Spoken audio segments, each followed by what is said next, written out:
ముందుగా మేషరాశి వారి యొక్క ఫలితాలు. అయితే ఈ నెలలో మీ గోచార గ్రహగతులు కనుక చూసుకున్నట్లయితే కొంచెం వ్యతిరేక ఫలితాలు కనపడుతున్నాయి. తత్తు జాగ్రత్తలు తీసుకోవాలి. డబ్బుల విషయంలో ముఖ్యంగా ధన సంబంధమైన విషయాల్లో అవకాశాలు పోగొట్టుకునే పరిస్థితి కనపడుతోంది. కుటుంబంలో సమస్యలు పెరిగే అవకాశం కనపడుతోంది.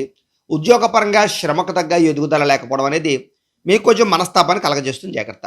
శారీరక పరంగా కూడా అనారోగ్య సమస్యలు ఇబ్బంది పెట్టడము, ఏదైనా నిరుద్యోగులు ఇంటర్వ్యూలోకి వెళ్తే నిరాశ, అలాగే మంచివారిని ప్రేమించిన వాళ్ళని కుటుంబ సభ్యులని అపార్థం చేసుకునే పరిస్థితులు, అలాగే మాట్లాడేటప్పుడు నోరు జారడం కానీ మాట జారడం వల్ల కానీ కోపంగా మాట్లాడడం వల్ల కానీ కావలసిన వాళ్ళు కోల్పోవడము, ఉద్యోగ నష్టాలు, వ్యాపార నష్టాలు కనపడుతున్నాయి. అలాగే మీ ఆలోచనలు ఏవైతే ఉన్నాయో అవి కార్యరూపం దాల్చడానికి చేసే ప్రయత్నాల్లో జాప్యం కనపడుతుందని చెప్పొచ్చు. అలాగే ఎవరితోటైనా సరే తప్పుగా మాట్లాడినా లేకపోతే కనుక ఎవరికైనా ఉచిత సలహాలు ఇచ్చినా మీ మీద నిందలు కనపడుతున్నాయి. జాగ్రత్తగా ఉండాలి. మీకన్నా చిన్నవారితో గొడవలు పెట్టుకోకండి. పెద్దవారితో కూడా గొడవలు పెట్టుకోకండి. అలాగే డబ్బుల విషయంలో, ఖర్చుల విషయంలో, దుబారా ఖర్చుల విషయంలో జాగ్రత్త తీసుకోండి.